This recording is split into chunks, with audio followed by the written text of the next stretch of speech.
Bonjour et bienvenue sur Le Point Marseillais, votre quotidienne préférée. Olympiennes et Olympiens, aujourd'hui je vais vous parler de l'actualité très chaude parce que ça y est, ça commence enfin, le mercato est très chaud. Il pourrait y avoir une recrue, voire plusieurs dans les heures à venir. Je vais vous les aborder ces sujets-là et je vais parler d'autres peut-être dossiers que vous n'avez pas encore vus. On y va tout de suite pour l'introduction.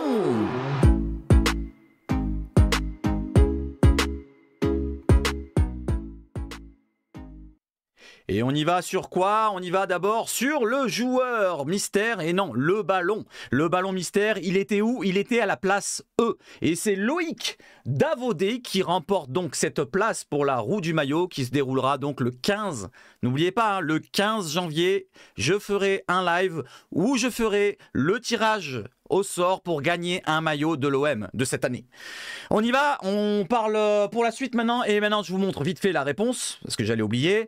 La réponse, donc elle était bien en E comme vous voulez le voir, donc Kostas Mitroglou, il avait le ballon qui était en E.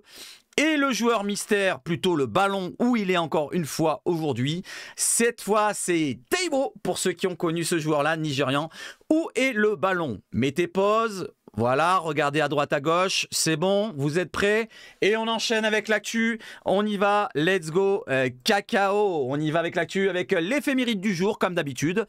On est le 4 janvier, donc les personnes qui sont nées le 4 janvier, comme Olympiens, nous avons Noberto Alonso, Joseph Bonnel, qui fait partie de cette fameuse équipe des années 70, qui a remporté beaucoup de trophées avec l'Olympique de Marseille, Alexander Ndombou, Amlat Seta, Roger Roblion et Joseph Bonnel, encore une fois, quand il était entraîneur. Voilà les amis, n'hésitez pas à réagir si vous avez connu Joseph Bonnel, pour ceux qui sont les plus anciens.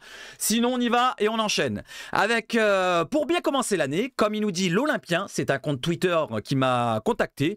Voilà, donc il organise un concours sur Instagram. N'hésitez pas à y aller dessus sur son compte Twitter, donc l'Olympien. Vous activez en passant par Instagram et vous le suivez, vous taguez 2-3 personnes et vous pouvez pourquoi pas gagner 2 places pour OM Strasbourg au Vélodrome. Ça se passera le 12 janvier, pardon. N'hésitez pas, les 2 places gratuites pour vous sur Instagram. Allez, on enchaîne avec toujours des choses légères pour commencer et après le mercato il va commencer. N'hésitez pas à rester, dans 2-3 minutes, on y est sur le mercato. On y va, allez, que l'Olympique de Marseille qui nous annonce que pendant 48 heures, il y a priorité pour les membres Peuple Bleu et Blanc. Pour ceux qui sont sur Peuple Bleu et Blanc sur le site de l'Olympique de Marseille officiel, vous pouvez avoir l'avantage pendant 48 heures de réserver vos places pour OM Monaco qui se déroulera au Vélodrome le 27 janvier. Voilà, donc n'hésitez pas, si vous n'êtes pas abonné pour Peuple Bleu et Blanc, ça coûte 25 € à l'année. Donc vous allez sur le site, 25 € l'année, et vous pouvez avoir des avantages comme ceci. Allez, j'enchaîne avec l'Olympique de Marseille qui nous met en avant qui? Iliman Ndiaye aujourd'hui. Et oui, tous les jours, pendant la demi-saison, ils vont nous mettre en avant des joueurs qui ont joué 6 mois. Et c'est Iliman Ndiaye qui a fait beaucoup de percées, comme ils disent. Pour l'instant, les stats ne sont pas là. Et on espère qu'il reviendra en forme de la CAN. Derrière, sur la chaîne YouTube de l'Olympique de Marseille, vous avez la vidéo en entier. Elle dure 2 minutes 20. Voilà, il y a déjà 4000 vues largement dépassées. N'hésitez pas à donner de la force à la petite chaîne de l'OM. Derrière, nous avons quoi? Un retour d'un Brésilien qui vous salue. N'hésitez pas à le saluer. C'est bien sûr Luis Enrique qui revient à l'entraînement. La préparation pour le match, pour le premier match de l'année face à Thionville. Et nous avons Luis Enrique, que ça fait plaisir, il soit là avec nous. Derrière, on a quoi? On a un autre aussi qui sourit, c'est Chancel Mbemba du côté de la Côte d'Ivoire. Il est arrivé pour participer à la CAN avec sa sélection, pardon. Autre chose, des choses légères encore, on va passer sur le mercato. Sorare, est-ce que vous connaissez Sorare? C'est un jeu de cartes, voilà, donc si vous voulez participer, n'hésitez pas à jouer, par contre c'est payant. Il y a beaucoup de choses payantes pour avoir de bonnes cartes, pour se construire son équipe. Voilà, donc l'Olympique de Marseille est de retour sur Sorare pour la saison 2023-2024. N'hésitez pas à participer, ceux qui sont fanas des jeux de cartes.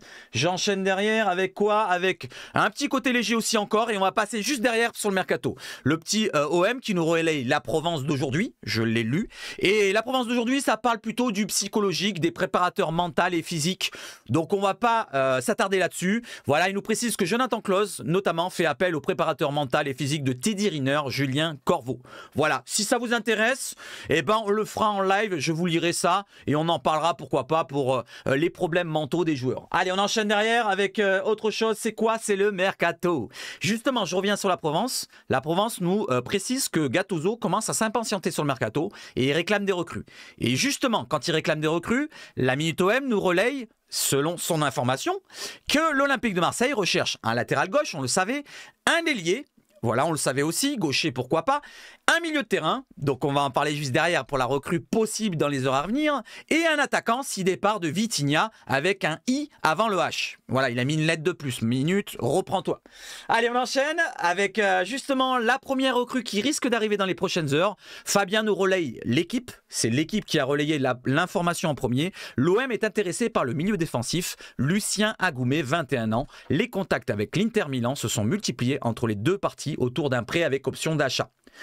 Derrière, je continue. Le dossier s'est actionné pendant toute la journée.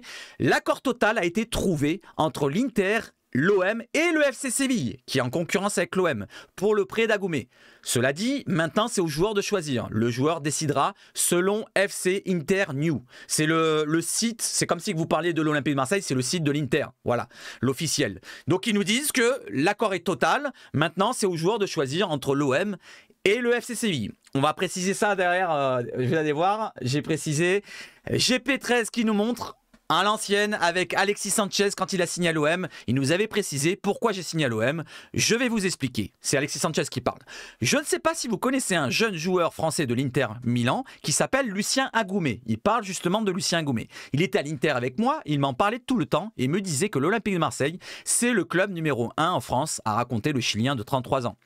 Donc Lucien Agoumé, en plus de ça, a le même agent plus que William Saliba et Isaac Touré. Donc ça rajoute quand même 2 points plutôt positifs pour la venue de Lucien Agoumé. La façon de dire que c'est le meilleur club, ça veut dire qu'il est fan de l'OM. Et en plus de ça, il a un agent le même que Saliba et qu'Isaac Touré qui sont passés par l'OM. Donc je pense qu'il devrait choisir, sachant qu'il est français, plutôt l'Olympique de Marseille.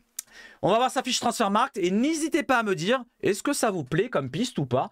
Je vais vous lire un petit peu toutes les infos sur ses prestations de cette saison principalement. Alors Lucien Agoumé, c'est un milieu de terrain, je vous l'ai dit, 1m85, assez grand physique, 21 ans, très jeune, français, né à Yaoundé au Cameroun. Il est international français U21 à 2 reprises. Sa valeur Transfermarkt 6 millions d'euros. Il est sous contrat jusqu'en 2025 à l'Inter Milan. Derrière, on peut voir ses postes, ses milieux défensifs comme je vous l'ai dit principalement, mais il peut jouer un cran plus haut. Voilà, donc 2025, le contrat. Derrière, ses prestations, un match cette saison, plutôt 4 minutes, c'est pas énorme. Il a joué quand même les années précédentes, je vais vous préciser de tête, je m'en rappelle, 3 à 3, ça on s'en souvient, c'était l'année dernière. Il avait joué que 15 matchs environ pour une passe décisive.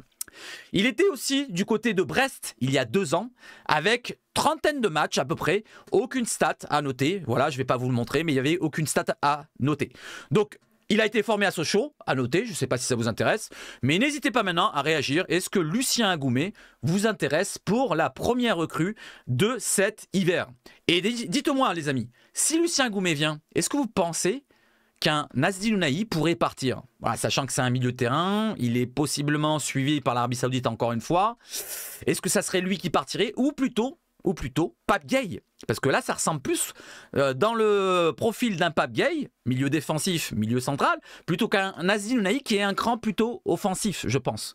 Voilà, n'hésitez pas à réagir ça. Dites-moi lequel voyez-vous partir si Lucien Agoumé venait avec une option d'achat obligatoire ou pas, et qu'on lèverait l'option à la fin de l'année. Il y en aurait forcément un qui va partir. Allez, j'enchaîne avec une autre recrue possible, pourquoi pas pour les prochaines heures ou prochains jours. C'est un joueur qu'on avait suivi cet été. Je ne sais pas si vous vous souvenez, Jurasek. David Jurasek, c'est un latéral gauche tchèque. Le club avait déjà tenté, c'est la Minute OM qui nous relaie ça, le club avait déjà tenté de le recruter lors du mercato d'été, comme je vous l'ai dit. Le club est sur d'autres pistes également au poste de latéral gauche. Et justement, il y en a une qui a été relayée, que personne, pas grand monde en parle, on va le voir ensemble. Derrière, la Minute OM qui nous a précisé ça. Il nous précise derrière encore une fois Cabola, donc c'est un média portugais, nous précise que Marseille a présenté une proposition. Alors, est-ce que c'est un achat ou un prêt avec option d'achat à Benfica pour Jurasek? On va voir cela sur sa fiche Transfermarkt pour le dossier du joueur. Voilà, donc les amis, n'hésitez pas à réagir. Un latéral gauche tchèque qui, du côté de Benfica, n'a pas beaucoup de temps de jeu. Je vais vous lire la fiche Transfermarkt. Donc David Jurasek, c'est un latéral gauche né en 2000, il a que 23 ans, c'est un tchèque. Arrière gauche, gaucher, 1m83, 5 sélections avec la République tchèque A, donc il va peut-être faire l'Euro. Pourquoi pas? Et c'est peut-être pour ça qu'il doit partir de Benfica, pour avoir du temps de jeu, pour pourquoi pas participer à l'Euro. C'est très important pour David Jurasek. Lui, il a une carte à jouer vraiment importante. Agoumé, c'est un jeune. Lui, il n'a pas d'euro, il n'a pas, voilà, il n'a pas d'euro. Son contrat jusqu'en 2028 du côté de Benfica. Donc, il a largement le temps de se faire prêter. Je descends encore. Son profil est très intéressant pour l'OM. Même si on joue à 3 derrière avec un piston gauche et piston droit avec Klose, il pourrait jouer en rôle de piston. Regardez, il peut jouer arrière gauche, milieu gauche et ailier gauche. Il peut jouer tout le couloir gauche. Gaucher, donc c'est très important d'avoir un gaucher à gauche, un droitier à droite comme Klose. Je trouve que ça serait pas mal pour la concurrence, au moins pour Lodi. Voilà, Lodi, il est tout seul côté gauche, vu que Sloglo, il n'a pas sa chance avec Gattuso pour l'instant. Je vous montre sa fiche Transfermarkt jusqu'au bout. Et les prestations cette saison, c'est que 12 participations. Parce que je dis participation, c'est 480 minutes à peine. Aucune stat pour Jurasek. Par contre, une chose à noter. Avant de parler de prêt d'option d'achat ou d'achat, regardez le montant où il a été acheté du côté de Benfica, 14 millions d'euros, c'est quand même une certaine somme. Je ne pense pas que ça serait un achat sec, parce que Benfica, comme un autre club portugais, il ne vendrait pas au rabais, surtout l'hiver. Donc à mon avis, ça sera un prêt, ça c'est obligé. Avec option ou sans option, je ne sais pas, on verra quand ça sera plus concret. N'hésitez pas à réagir, dites-moi ce que vous en pensez. Est-ce que vous êtes hypé par Jurasek ou pas? Allez, on enchaîne avec d'autres pistes. Danjuma, ou Danjuma, je ne sais pas comment on le dit, d'Everton. Voilà le joueur qui est pisté par l'OM selon Massilia qui nous relaie EPL World. Alors j'ai été sur le site, sur le compte EPL World. C'est un compte qui a 3 millions de followers, 3 millions d'abonnés. Et c'est vrai, l'information est relayée. Je ne vais pas vous le montrer, ça ne sert à rien d'ouvrir plusieurs pages. Mais pour vous préciser, je vais vous montrer sa fiche Transfermarkt. Donc c'est un joueur qui est suivi aussi par le FC Lyon. On va voir si l'OM peut se positionner dessus. C'est un ailier qui est néerlandais et on y va tout de suite. Voilà, donc on regarde sa fiche. Arnaud Danjuma, néerlandais, né à Lagos au Nigeria. Il est né en 97, donc il a que 26 ans, 1m78, ailier gauche, droitier normalement si je ne me trompe pas. Il a 6 sélections avec les Pays-Bas pour 2 buts. Attention, c'est comme Jurasek, n'oubliez pas ce que j'ai dit juste avant, il doit avoir du temps de jeu pour pourquoi pas jouer à l'Euro. Il a une carte à jouer, d'ailleurs il jouera normalement dans le groupe de l'équipe de France. 17 millions de valeur Transfermarkt, il est à Everton actuellement en prêt, voilà, parce qu'il appartient plus à Villarreal. Il est en prêt jusqu'à la fin de saison. Voilà, je descends derrière. On va regarder son poste exact, c'est ailier gauche son meilleur poste. Il peut dépanner à droite, voire dans l'axe. Il est droitier comme je vous l'ai dit, c'est marqué ici. Il est sous contrat jusqu'en 2026 à Villarreal. Sa valeur 17 millions comme je l'ai dit. Elle commence à baisser parce qu'il n'a pas de temps de jeu du côté d'Everton. Je descends et je vous montre ses prestations. C'est 16 participations et pas match parce que regardez, il a que 600 minutes de jeu à peine. Cela dit, il a quand même 2 stats, c'est qu'il a marqué 2 buts en Première Ligue et en EFL Cup.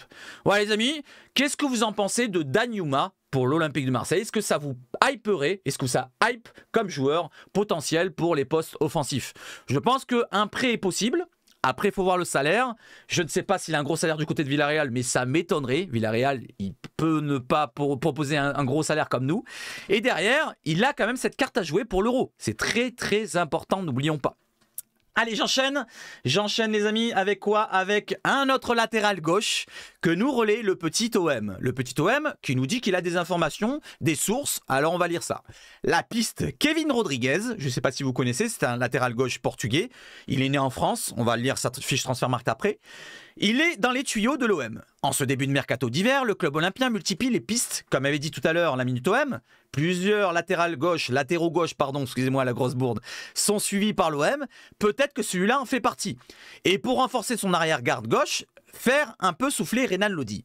Et parmi elles, on retrouve un nom pas encore sorti dans la presse, sur les tablettes de l'OM, Kevin Rodriguez. Et cette piste, vous verrez qu'elle coûte pas cher du tout. Alors je vous montre sa fiche Transfermarkt. Allez, on y va tout de suite. Regardez, hop, je monte. Regardez ce qu'il y a marqué en haut à droite. Il y a un bouclier avec un panneau. C'est un sans club. Il n'a plus de club actuellement puisqu'il a été limogé, licencié, viré de l'Adana Demirspor. Vous savez, c'est le club turc qui est en difficulté actuellement et qui a a viré Belanda, je vous en ai parlé dans les précédentes vidéos, et qu'il a donc a viré Kevin Rodrigues. Kevin Rodrigues, c'est un Portugais, comme vous voyez à gauche. Il est né à Bayonne, donc en France.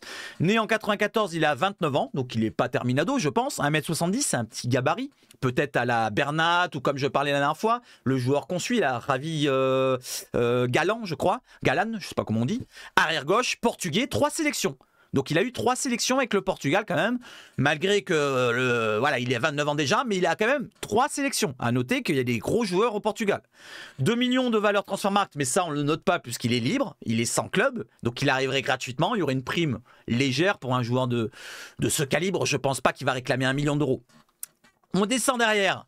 Il est né, donc, comme je vous l'ai dit, en 94, arrière gauche. Sur ses postes préférentiels, c'est arrière gauche, milieu gauche et ailier gauche. Comme le joueur Jurasek avant, il peut jouer tout le couloir gauche. De toute façon, je vais vous dire, dans le football actuel, pratiquement tous les latéraux du moment, dans le foot actuel, pratiquement, ils ont plusieurs postes sur le couloir. Ils jouent pratiquement tout le couloir. Maintenant, ils sont obligés d'avoir un coffre énorme, de pourquoi pas amener offensivement. C'est plus comme avant, quand on avait des arrières latéraux qui étaient vraiment défensifs. C'est très très rare de retrouver des anciens défenseurs à cette sauce-là, comme à l'époque du Catenaccio et tout le team. 2 millions, on s'en fout de la valeur transfermarkt. On va regarder ses prestations cette saison, on descend un petit peu. Il a joué cette saison 17 rencontres en Turquie pour une passe décisive. Je ne vais pas regarder toute sa carrière parce que pour l'instant, c'est une piste qui n'est peut-être pas concrète. Mais on ne sait jamais. On ne sait jamais. C'est un dossier peut-être qui peut être abordé puisqu'il coûtera pas grand-chose. N'hésitez pas à réagir. Est-ce que ça vous intéresse, un joueur pas cher comme ça pour pourquoi pas faire la rotation avec Lodi? Allez, je continue avec une piste. Celle-là, elle est farfelue. Hein. Vous allez rire peut-être dans les commentaires. N'hésitez pas à me dire si ça vous fait rire. Alors, Pulisic. Alors, celle-là, elle a fait son chemin. Hein. Il a fait son chemin, ce tweet, puisqu'il a récolté plus de... Là, on est à 914 likes, mais il a dû récolter plus de 1000 likes. Il a pris une centaine ou 200 followers en une nuit. L'heure OM. Alors, il nous balance cette sauce-là. Alors, je vais vous lire le truc, mais bon, ça me paraît un peu farfelu. L'Olympique de Marseille travaille depuis quelques jours sur l'arrivée de Christian Pulisic, international États-Unis, vous le connaissez peut-être, je pense. 25 ans, sous contrat jusqu'en 2027 du côté de l'AC Milan. Les contacts se sont multipliés avec l'AC Milan autour d'un prêt avec option d'achat, selon l'équipe. Alors, moi je vous dis, ça sent quand même le fake. Je sais pas, ça sent le fake. Dites-moi, est-ce que c'est fake ou pas pour vous? Mais moi, je pense que oui. Sachant que le joueur s'est imposé du côté de Milan. Il a joué une vingtaine de matchs depuis le début de saison, toutes compétitions confondues, pour 5, 6, 7 buts, je sais plus, ou 5, 6, 7 passes décisives. Donc, il a réussi, plus de côté de l'Italie. Je ne pense pas que l'OM arriverait à arracher un joueur de l'AC Milan. Ça, c'est ce que je pense. Derrière, regardez ce qu'il répond derrière en plus. Je vais pas vous le lire, mais n'hésitez pas à mettre pause. Regardez ce qu'il répond, leur OM, à ce qu'on lui propose. Allez, j'enchaîne derrière avec autre chose que de l'actualité mercato, mais ça revient juste derrière, vous inquiétez pas. Alors on a la Minute OM qui nous dit que Konrad de la Fuente, selon les réservistes qui ont fait une interview de Konrad de la Fuente, le plus important, il nous parle, Konrad de la Fuente, le plus important est d'avoir du temps de jeu et de progresser cette saison, nous dit l'Américain. Et après, on verra, je ne sais pas, j'aimerais retourner à Marseille. Donc il aimerait revenir à Marseille, Konrad. Est-ce que vous voulez qu'il revienne? Konrad de la Fuente, vous vous souvenez? Son accélération face à Montpellier lors du premier match. J'étais hypé, moi. Mais derrière, ça c'est totalement... ça fait un pchit comme ça. Pchit. Konrad, il a fait pchit comme ses cheveux. Pchit. Voilà, c'est pour ça qu'il a les cheveux comme ça qui sont blanchis au bout. Je pense que c'est peut-être parce que ça a éclaté. Tout ce que je peux faire, c'est de le montrer sur le terrain et laisser les choses se faire, nous dit Konrad de la Fuente. Malheureusement, ça fait déjà 2-3 ans déjà. 2 ans, je crois, un truc comme ça. Il a été prêté à l'Olympiakos, il a été prêté je ne sais plus où, voilà, à Eibar, il s'impose pas à droite à gauche. Ça m'étonnerait qu'il vienne à l'OM et qu'il s'impose. On sentait quand même qu'il y avait quelque chose. Son pouvoir d'accélération, je me rappelle qu'il avait une grosse accélération, mais je ne sais pas ce qui s'est passé. Alors, si c'est le mental, si c'est le sérieux, je ne sais pas. N'hésitez pas à réagir. Qu'est-ce que vous en pensez de Konrad? Est-ce que vous y croyez? Imaginez-vous, il revient à l'OM et qu'il s'impose. Est-ce que vous pensez qu'un Konrad puisse revenir et s'imposer à l'OM? Allez, c'est à vous de réagir. Derrière, allez, on va voir encore un petit peu d'actualité. Vous en souvenez, j'avais mis dans une vidéo Anthony Cassi. Je ne sais pas si vous en souvenez dans une des quotidiennes. Là, apparemment, RMC Sport nous relaye que 3 clubs de Ligue 1, j'ai fait comme ça 6, mais non, 3 clubs de Ligue 1 s'intéressent à Anthony Cassi. Alors, est-ce qu'il y a l'OM dedans? On ne sait pas. c'est pas cité les clubs, mais d'après les informations d'RMC Sport, je vous lis ça vite fait, je l'avais mis en jaune tout à l'heure, mais c'est pas grave. 3 clubs de Ligue 1 sont venus au renseignement pour Anthony Cassi. Anthony Cassi, c'est un arrière latéral gauche, il peut jouer tout le couloir gauche, et il peut même dépanner dans l'axe, un peu comme Kolasinac. Donc ça serait peut-être intéressant. Il a connu la Ligue 1 avec Strasbourg, il s'est imposé en Ligue 1. Là, il est en Allemagne, à Mayence, qui est en difficulté en Bundesliga. Pourquoi pas le récupérer? Je ne sais pas, dites-moi, ça serait pas cher en plus comme joueur. Performant à Mayence, le club allemand ne compte pas néanmoins lâcher son défenseur, qui souhaite également rester pour l'aider dans sa mission maintien en Bundesliga. Donc, apparemment, il voudrait rester en Allemagne. Mais on ne sait jamais, ça pourrait être une piste qui va remonter dans les prochains jours. Je pense à ce qu'a dit la Minute OM. Hein. L'OM est sur plusieurs latéraux, hein. Pas qu'un seul, il n'y a pas que Jurasek. Donc peut-être que ce serait lui, peut-être que ça serait le joueur d'avant, Rodriguez, et peut-être que ça serait un autre que j'ai cité dans les autres vidéos. Allez, on enchaîne avec quoi? Avec un truc que j'ai vu tourner, c'est Sébastien Denis, Seb Nonda de Foot Mercato, qui nous relaye ça. Alors écoutez bien, restez là. Ceux qui connaissent, n'hésitez pas à me le dire dans les commentaires. Youssef Bécha, est-ce que vous connaissez? C'est un jeune Tunisien de 18 ans. Apparemment, c'est une pépite à en devenir. Et il est sur les tablettes d'une demi-douzaine de clubs de Ligue 1. Alors, ça fait 6 clubs. Si c'est vraiment une pépite et qu'il y a des gros clubs dessus, je pense que peut-être l'OM serait dessus. Alors je vous lis le truc. Meilleur joueur du dernier tournoi de l'UNAF avec la Tunisie, il pourrait rapidement débarquer en France, d'autant qu'un club français a déjà pris contact avec le joueur et son entourage. Il y a déjà un club qui a pris contact avec le joueur et son entourage, et le club. Je vous lis ça vite fait. Ah, c'était en jaune. Alors attendez, je rafraîchis le truc. Ouais, c'est bon. La Ligue 1 s'arrache l'espoir tunisien Youssef Bécha. Dites-moi si vous le connaissez. Hein. Si vous le connaissez, donnez-moi un descriptif exact, ce que vous avez vu de lui. Voilà, donc durant le mois de novembre, comme il a dit tout à l'heure Seb Nonda, le tournoi de l'UNAF, l'Union nord-africaine de football, réunissant le gratin du football de maghrébin avec la génération 2005-2006, avec la participation du Maroc, de la Tunisie, l'Algérie et de l'Égypte notamment. Un mini-championnat, je ne vais pas vous lire tout ça. Ensuite, on descend, je vous ai mis en jaune ce qui est important. À 18 ans, cet ailier gauche doté d'un excellent pied droit a été sacré meilleur joueur du tournoi, que je vous ai cité avant. 4 buts et 3 passes décisives après avoir notamment inscrit un doublé face au Maroc. Et forcément, le jeune joueur du CS Sfax, qui a déjà joué 7 matchs en professionnel pour son club de formateurs, ne manque pas de courtisans.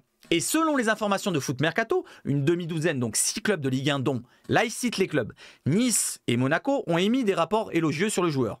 Mieux, l'un des 6 clubs a même effectué une approche concrète aux joueurs et au club tunisien ces dernières heures. À suivre. Alors, est-ce que ça pourrait être l'OM? Parce que j'ai vu dans les réponses du tweet de Seb Nonda, beaucoup de Marseillais demandaient si c'était l'OM. Peut-être qu'ils connaissaient. Moi, je ne connais pas, donc je vous mets ça.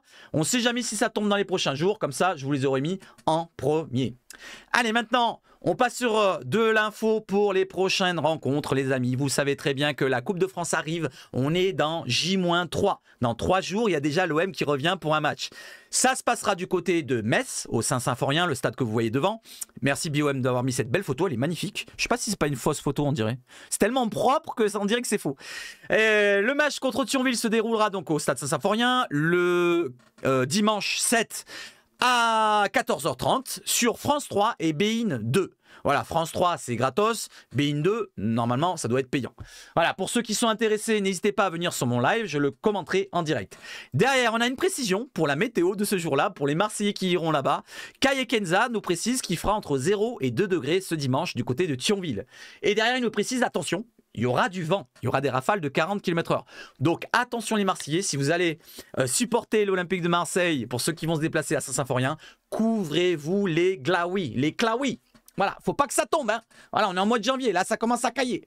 Et dernière information justement sur ce match, l'entraîneur adverse de Thionville qui nous a répondu, face à l'OM, on n'y va pas pour faire des photos et échanger les maillots, mais on y va avec l'humilité et le respect.